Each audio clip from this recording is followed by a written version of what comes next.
everybody, welcome back to the channel. My name is Alan, this is my life in Taiwan, and in today's video I'm going to be sharing with you Taiwan's top 5 must-eat lunchbox biendang shops, starting here at Dafeng 50 yuan Kuai Tan, the cheapest biendang shop in all of Taichung, and then we're going to go on a bit of a journey around the city and see what other biendangs, lunchboxes are available, different styles, different prices, different foods. We're going to eat a lot in today's video, so let's go into the first shop, check it out, and see what all the fuss is about.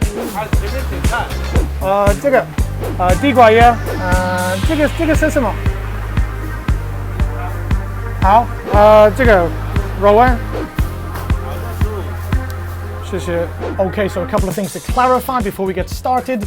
The price of the meal has gone up, as you could see from the sign. They've plastered over the $50 with now a $65 sticker, and also they don't have eat-in facilities, so I've crossed the road to the local temple, where I'm sure they won't mind me sitting and enjoying my biendang. And just take a look at this. 2 huge pork meatballs on a light fluffy bed of white rice, 3 different vegetables. I've gone for the di gua ye, the sweet potato leaves, a mix of egg and eggplant, and then a vegetable that I have absolutely no idea what it is.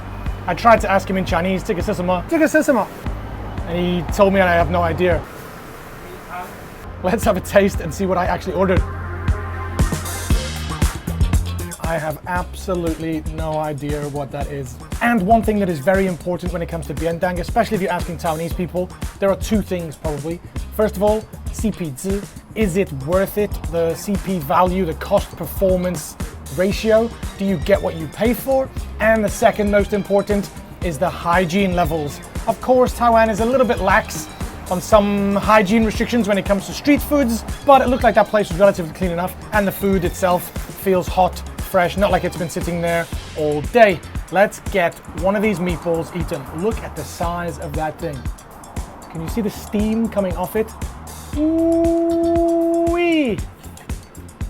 Lots of meat, but really big chunks of fat in there. Nice soft fat, not like hard gristle. Let's team up the meat with a little bit of sweet potato leaves and rice. Look at that for a mouthful of Taiwanese goodness.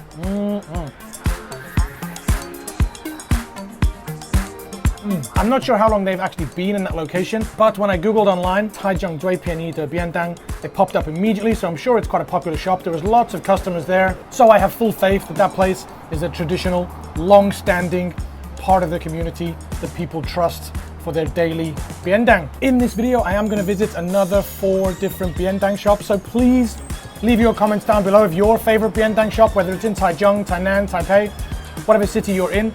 Let me know where I should go when I come to your city and which is your favorite biendang style and restaurant.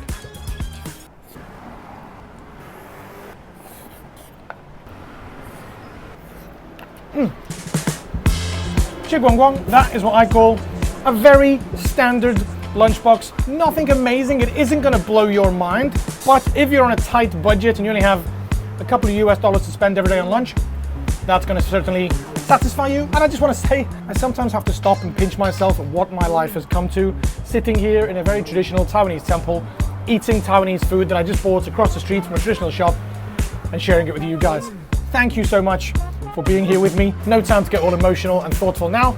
Time to take a break, and then we're on to the next location. And talking of the next location, we have come here to Tengtong Pao Fan, an incredibly popular, famous chain store of biendang shops that you can find all over the country. There's dozens of them, and they were started back in 1991 by a guy, Mr. Wang, in Kaohsiung. And this place seems to be a little bit more organized, a little bit more professional than the last place. You go to a window to place your order, then you give your ticket, and then they fulfill your order, whatever veggies you want. Again, it's the same standard, typical 3 veggies, rice and meat. And ticket is什么?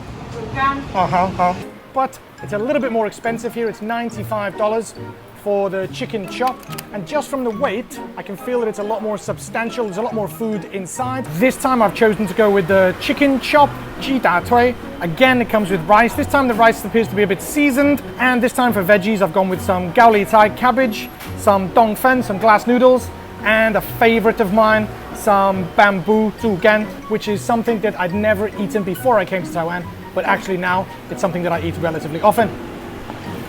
没有很脆, I like it a little bit crunchier than this, but Not bad. Let's get stuck into this deep fried, crispy skinned chicken chop. Just look at the skin on that thing. It is crispy as anything.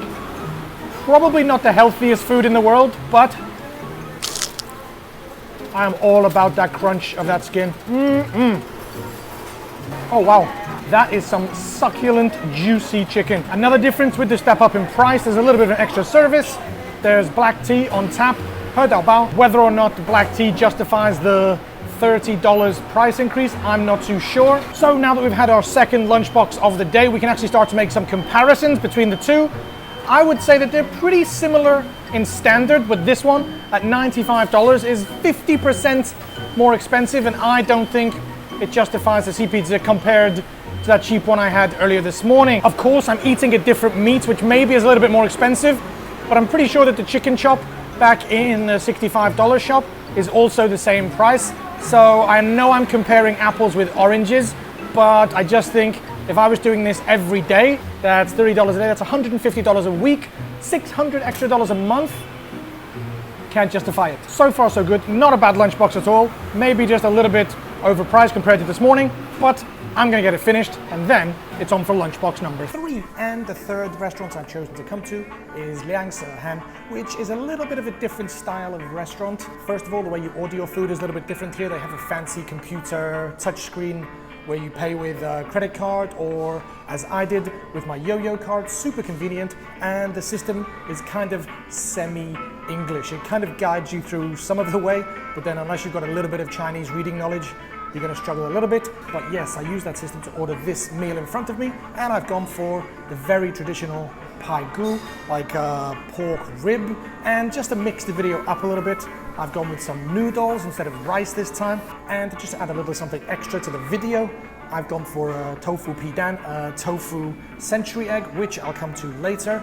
I had it last year with Ku in his video, and I'm pretty sure I liked it, but we'll test that again later. Because first of all, we are all about the meat in this video, and look at that, a nice, thin, crispy, deep fried pork rib.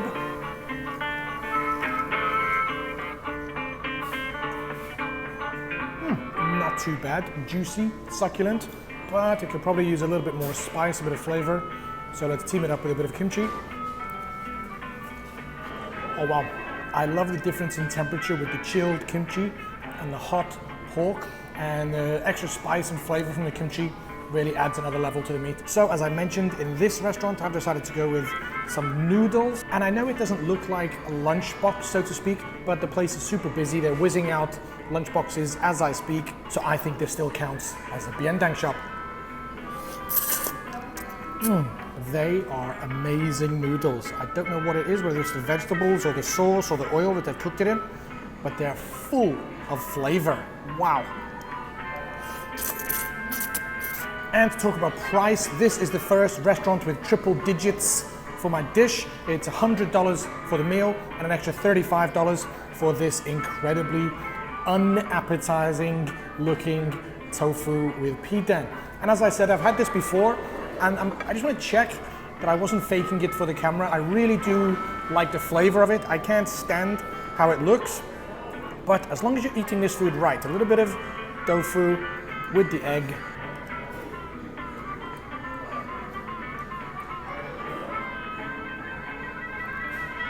It's so good.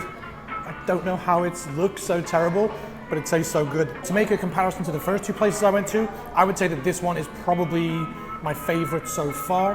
The first restaurant is definitely the best value, like if you just want a cheap, substantial amount of food. But this one, those quality noodles and this really juicy pork rib, I think this restaurant so far is leading the way in my top 5 lunchbox challenge. On to the next one. And for that next one, we've gone the Uber Eats route, because biendangs by their definition are easy to transport, easy to order to work, easy to take to meetings or schools. So let's take a look at what we ordered. We went with Dong Chi Chi Shan Fan Bao, and the reason that I ordered from this restaurant is I went into the Uber Eats app, searched for biendang and sorted them by best ranking and chose something that I like the look of and something that we haven't eaten yet. And that got me a nice pork belly. On their website, it's called Kong Ro. I've never heard of that Kong Ro, but basically it's just a big healthy portion of pork belly with the 3 veg. I think we've got gao li tai, broccoli, dong fen again, but there's a couple of additional extras. There's this slice of Taiwanese sausage, there's a braised duck egg, I think that's gonna be, and also a nice chunk of tofu, some kind of tofu. So there's a little bit more involved in this one, and that shows in the price. This is the most expensive biendang I've ordered so far, and including delivery from Uber Eats, it came in at $135. I think $110 for the dish itself, which definitely makes it the most expensive. And I kind of like, it comes in its own like kind of wooden box, very traditional style. And I think I should say that the whole history of biendang is quite interesting. From what I read online, it was started by the Japanese and actually started on the railways. The railway bentos are also a very common, popular type of lunchbox, and I think I'll probably do a whole video on them in the future anyway, because they're also quite interesting and delicious. But as always, first thing I'm going to do, stuck into this meat. Oh my god. I could write a love song about that. That is the most tender pork buhuaro. It's like butter. That is amazing. That is really good. For $110, I'm very impressed. Save a bit of the meat for later. Let's check out the veg. Let's see if they've got the veg right, whether they've overcooked them, undercooked them. Just about right. There's a bit of sogginess to the end of the broccoli, but the stem itself has a bit of crunch. I'm gonna get my sausage, pop it onto the egg, and eat that in one. I am really happy with this one. I think this one is challenging the previous restaurant for terms of quality. The level of ingredients is probably on a similar level. There's a couple of extras, like we had the kimchi back in the third restaurant. I think I'm gonna put this into first place with the third place into a very close second. Yum, yum. Let's get to the 5th and final biendang. And for the 5th and final lunchbox, we have decided to level up quite considerably. We've come to the department store where the restaurants here in the food court also offer lunchboxes, and I've gone to Isan, a famous Japanese restaurant where they offer lunchboxes for as much as $488, but I've gone for the $258 option. It's our first fish of the day, and let's take a look at what we've got. Immediately, as soon as I open the box, there's a different level of aromas and smells, and the presentation by far exceeds that of all 4 dishes that I've eaten already. And this shop is super famous in Japan for its eel, but I've decided to go for a slightly cheaper option, and I feel crazy saying that it's cheap at $258, but I've gone for the mackerel, and it comes with many different accompaniments. There's deep fried mushroom, deep fried corn, beans, potato, what looks like a type of cabbage, gao li tai, and a very traditional Japanese dish, this steamed egg with, I think, what is a radish in the middle of it. The mackerel looks absolutely delicious, but there's a little bit of seaweed between the mackerel and the rice, and I'm not a big fan of seaweed, but let's give it a try, see how it goes.